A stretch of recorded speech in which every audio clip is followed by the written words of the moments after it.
yose azamupfukamira, indimi zaturekwa umwami udahindurwa n'ibihe.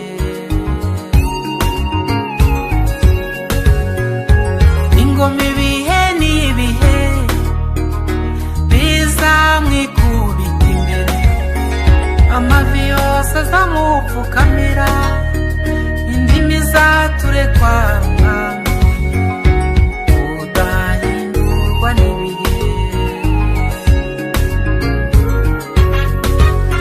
Ati ngwino mwana wanjye, ati ngwino nkuruhure, ati ngwino mwana wanjye, ati ngwino nkuruhure, ati ngwino mwana wanjye, ati ngwino nkuruhure. Tugushimiye ko utwemereye kuboneka hano turi kumwe n'umuja wawe wagiriye neza. Mana, wakoze ibikomeye mu muryango, wamugiriye neza atangira kugeza asoje. Tunezejwe no kwicazwa na hano kugira ngo twumve ubuhamya, twumve amashimwe, kandi tunezeranwe twishimiye ibyo wakoze. Turakuraritse rero ngo uzubane natwe, uzi ukora imirimo, ukora ibitangaza. Ikiganiro cyacu kibi kera, Mana yacu tubane nawe, tubigusabye kandi twiringiye ko udushoboza muri byose, mu izina rya Yesu Kristo Umurengezi. Amen. Nitwa Karangwa Eri, nanjye hano muri Rwamagana, umurimo w'ivugabutumwa. Nanjye uyu muryango ni inshuti zanjye cyane, n'abaturanyi babo cyane, kandi ni inshuti zanjye cyane. Muraho. Yesu ashimwe. Nyine ndishimye ndanezerewe cyane. Hari ibintu bitera umuntu kunezerwa, nanahagurutse gutya byonyine wabona ko nishimye. Imana ibahumugisha. Noneho rero mfite abantu b'inkoramutima zanjye barwamagana, Imana ibahumugisha. Abantu bandi baje mu bahamashyi se ko baje.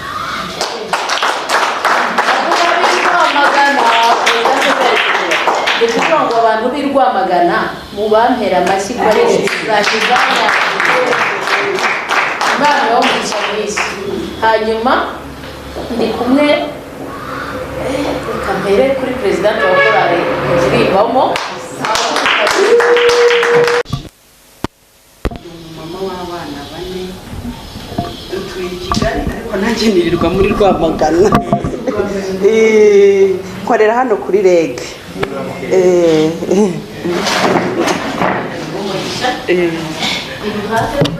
Ari kumwe n'umubyeyi wanjye, ni inshuti yanjye magara, akaba umubyeyi wanjye wa bugufi magara.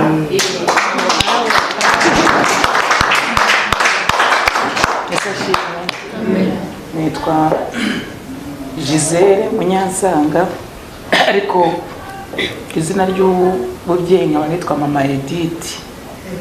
Nkaba rero nturutse i Kigali n'abana banjye i Kigali.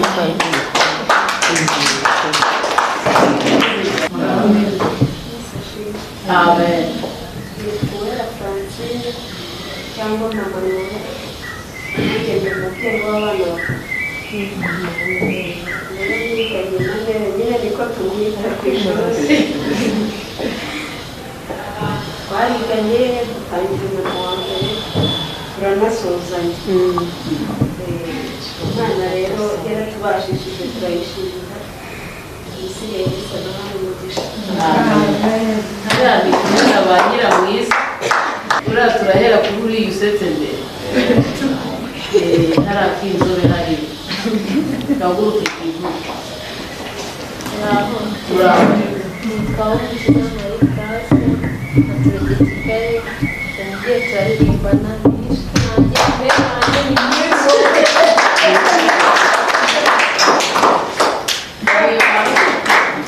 Haleluya. Amen.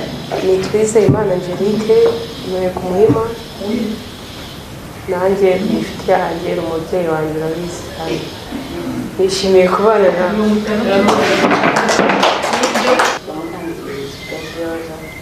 bakaba ari abana banjye Urakoze cyane.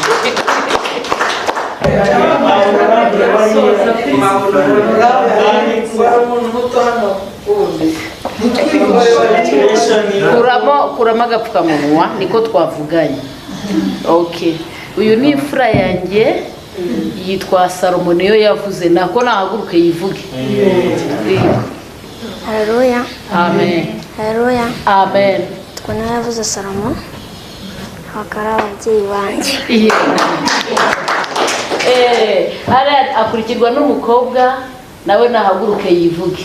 Haleluya. Amen. Banituye naza tunyine. Yego. Nabandi umwana wa mama.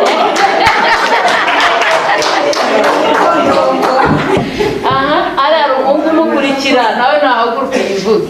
Haleluya. Amen. Bakwizera igitangaza. Bakaba ari ababyeyi. Hata hari undi mukobwa rero nawe niyivuge. Haleluya. Amen. Yego rwose Imana iguhe umugisha.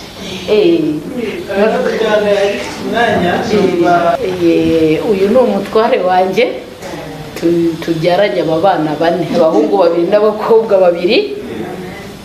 Agiye kwivuga. Yesu nashimwe. Amazina nitwa Nkurunziza Jean Pierre, ni umugabo w'uyu mudamu, mbese w'uyu mugore wanjye.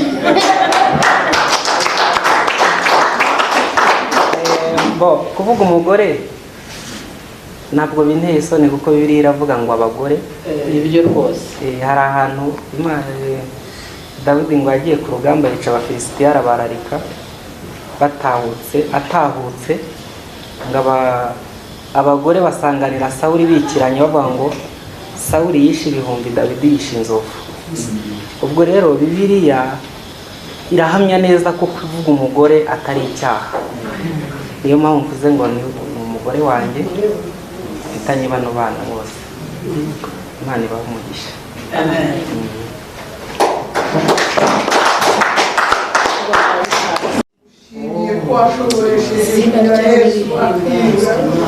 akaba ari mashoje, tukaba turimo tubwira ibitangaje wakoze. Turagushimiye muri uno mwanya n'uhimbazwe. Tugushimiye ko wamugiriye neza akaba asoje, turimo tuvuga ngo arashoje nubwo amashuri adasoza, ariko iki cyiciro akaba gishoje. Ntushimwe. Haleluya. Uhimbaze.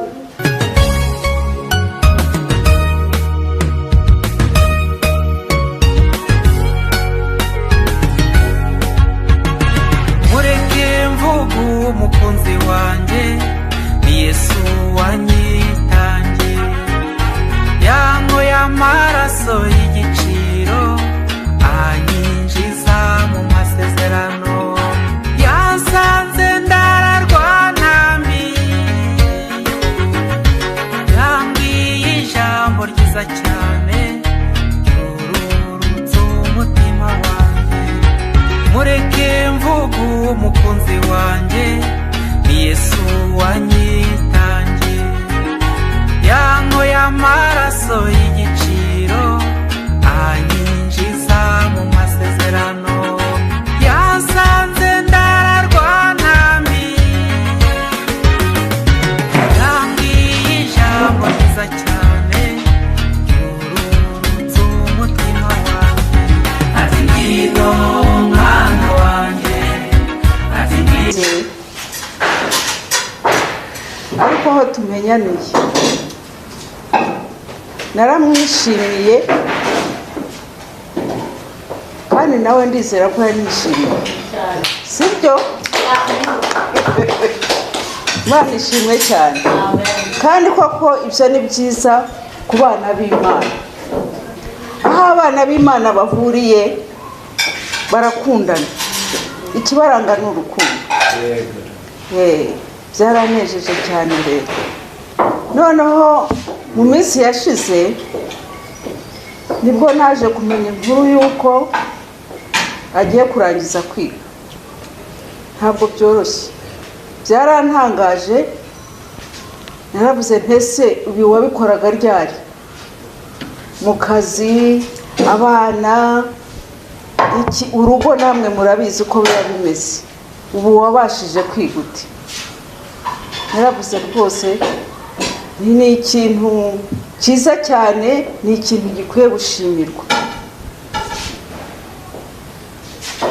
Kuwa kane rero nibwo yagiye, nibwo yambaye hamwe n'abandi. Ariko byaranejeje cyane, ashyizeho iyi gahunda yo kugira ngo twese duhurire hamwe. Ni ukuri tumwereke yuko turi kumwe nawe kandi atari wenyine. Byaranejeje. Uyu mwanya rero nkaba nari navuze sinshobora kuwuburamo, kandi Imana yambashishije, kandi ibyari byateguwe byose ndabona byatunganye. Ibyo ndabishimira Imana. Nkaba mboneyeho rero kumushimira ubwitange bwe, kandi no kubona ari umuntu ushaka guhora ajya imbere. Nkunda umuntu utera imbere, nkunda umuntu urushaho kugenda yungura ubwenge. Ibyo yakoze n'ibyo gushimirwa. Nkaba mboneyeho kumushimira rwose, kandi nsaba n'abana be kugira ngo nabo bazagira uwo murava. Aho mama agejeje ubu ngubu mwebwe muzaharenze, sibyo? Nicyo mbifuriza. Murakoze mwese, Imana ibahe umunezero, mbega umunezero, mbega umunezero, mbega umunezero, mbega umunezero, uyu munsi ni haleluya, niyo mpamvu tunezerewe. Uyu munsi ntusanzwe, niyo mpamvu tunezerewe.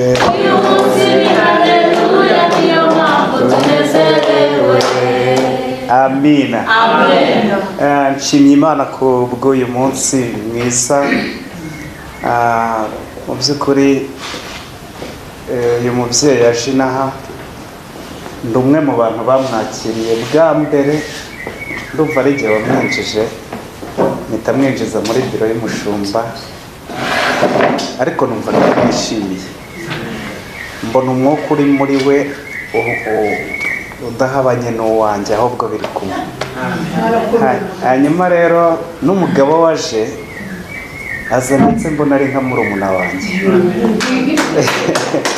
Aza mwisangaho cyane, ndetse mbona we birushijeho ku mudamu we, nubwo twakoranaga ngira inama, mfasha, nyereka ibitagenda neza. Mbese muri byose twakoraga nta na kimwe yigeze ananiza cyangwa ngo ashake. Hari umuntu mukorana akaba yagutega agatego ngo arebe, ariko we wapi. Namubonyemo ubunyangamugayo, twakoranye neza, kandi n'ubu turimo gukorana neza.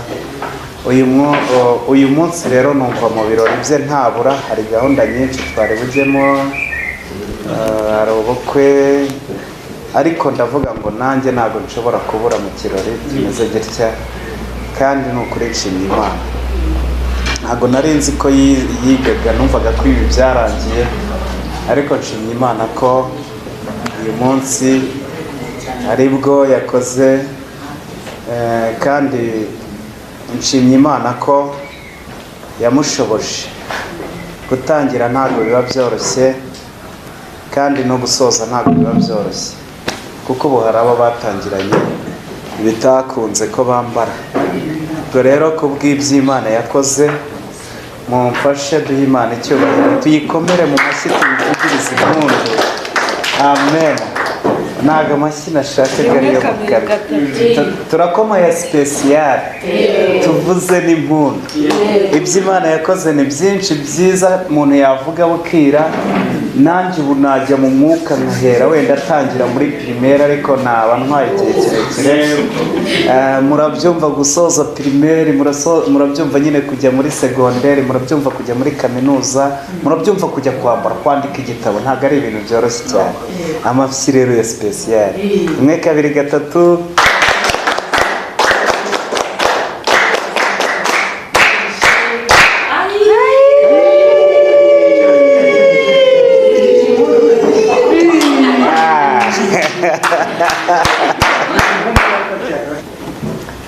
bakizi Rwamagana twaramenyanye, mbese ambera umuntu muzima. Hari abantu haramaze igihe kinini, hari n'abantu twagiye dukorana ariko uyu nguyu nabonye anyuranye n'abandi.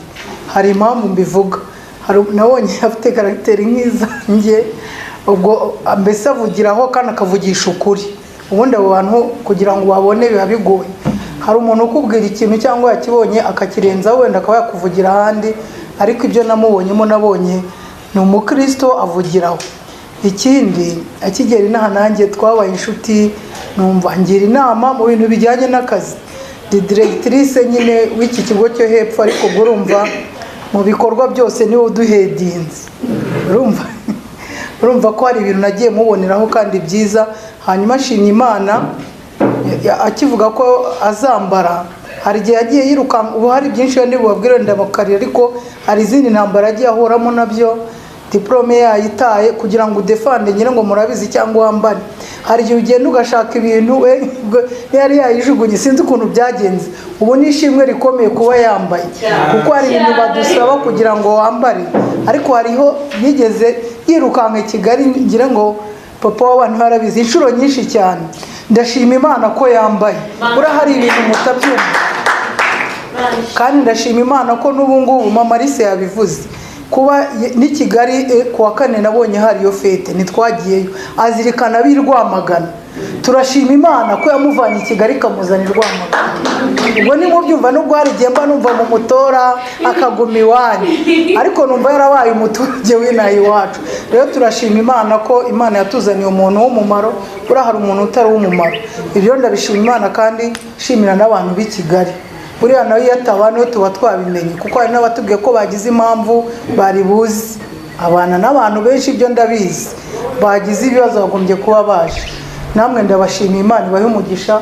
Shimira n'abantu bacu, ari umuyobozi wacu nawe ukuntu yahageze akaba ari mutiyorera ikirori. Imana ibahe umugisha. Utu twana rero twose n'utwiwanjye twiga iwanjye. Uyobona twicaye ku meza amwe numvisha ari byiza, nabonye twakuze.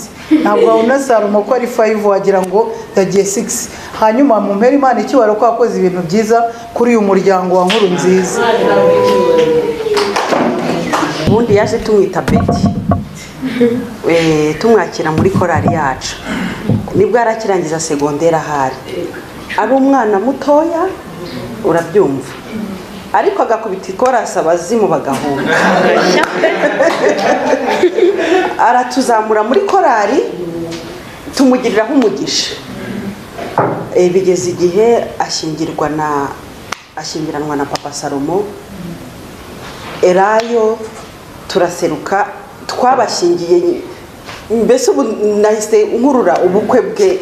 Mbona rejo bundi ariko ndebye ba Salomo na numva n'abaperine numva isoni zirangije, ndavuga ni nuko umuntu asaza. Icyo nshima Imana rero, Imana ijya yumva gusenga. Kandi kuba Kristo nzayimana ni nziza. Nzakugirira gutya Mama Salomo ari muri ari muri na Papa Salomo. Natwe nyine turi abagabo bo kubihamya kandi turimo turabibonesha amaso. Imana yagize neza, yakoze byiza byinshi, kandi kwihangana gutera kunesha. Muri iyi graduation ya Mama Salomo byo navuga nuko kwihangana gutera kunesha, kandi umuntu akaba afite nzayimana. Imana ishimwe rero ko yumva gusenga. Imana ishimwe ko yasubije ibyifuzo twari dufite, ibyo ba mama Salomo bari bafite, uyu munsi akaba yiza akarangiza.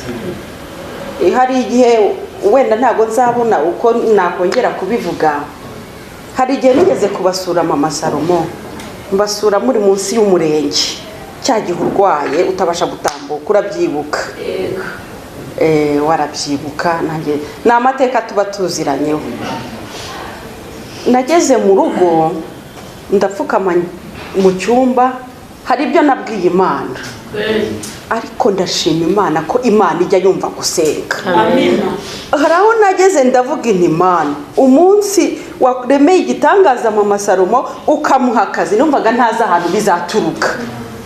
Mbese hari ibyo reka ndigire ibanga nzabibabwira turi twenyine. Imana yagize neza. Navuze inti rero wa Mana, kuko wumvise gusenga cya gihe ndi njyenyine, ntago nabikubwiye na papa Salomo sinabimubwiye. Navuze inti ahantu sindi buhabure, urazi ko kwa gatatu bafite ibintu byinshi, ariko umuntu we nageza aho nkuraho telefone ngo hatagira n'ugira icyo ambaza. Ndavuga inti ariko ndaza nze mu munsi mukuru wa mama Salomo nshima Imana, mvuga inti Imana wagize neza, warakoze, washubije gusenga kwanjye, Imana nihabwe icyubahiro. Imana yagize neza. Amen. Mama Salomo, ntabwo navuga mama Salomo nyine ni famiye yose, nemera kubabera umubyeyi. Byaturutse ku muhungu wanjye wa kabiri witwa Edgar, ntabwo ari mu Rwanda ubu ngubu, niwe waje mu rugo arambwira ati mama nabonye mushiki wanjye. Mushiki wawe ndashaka ko mubera mama. Nibirebire aramfata anjyana, numva ni twahanaga imbibi, twari turanye duhana imbibi, anjyanayo ati nujya umbura nari mu rugo ujya ushakira kwa mushiki wanjye. Baragenda nyine babuza amaraso, nanjye ninjira muri urwo rugo, ngenda ndavuga ni rero mbaye umubyeyi wanyu. Ni nuko byaje. Ntabwo navuga byinshi. Imana ishimwe gusa.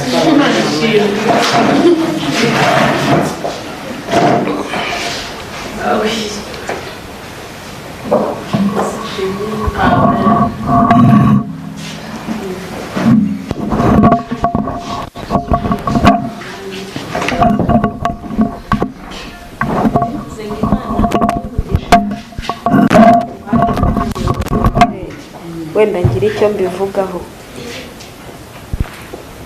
Igihe kimwe ndabyibuka wa mugabo witwa Yobu ngo yarageragejwe ibintu birakomera, inshuti ze yagize abajyanama, ibyo aribyo byose haramubwiraga ibyo kwihangana, hari n'abamucaga intege, ariko yababwiye ijambo rikomeye njya nkunda, arababwira ngo nubwo bimeze bityo ndacyafite icyo navuga ku mwami. Imana ishimwe. Rero nanjye na mama Salomo ari mu buzima bwo kwiga twabanyemo, hari icyo numva nabivugaho. Hari n'ubuzima bw'ubukristo twahuriyemo nabwo tugeze ku ishuri, kuko nge twamenyanye tugeze ku ishuri nyine, duhurira muri sepu, duhurira muri classe, dukora umurimo w'Imana uko Imana yagiye dushoboza. Rero dufite ibintu byinshi twavugaho, ariko uyu munsi reka mbikubire mu ijambo rimwe, mvuge ngo turashimira Imana Data wa twese ko natwe yadutekereje nk'abo kwizerwa, ikaduha kwiga, yarangiza ikatugabira umurimo muri Inirake kuko naho twarawukoze,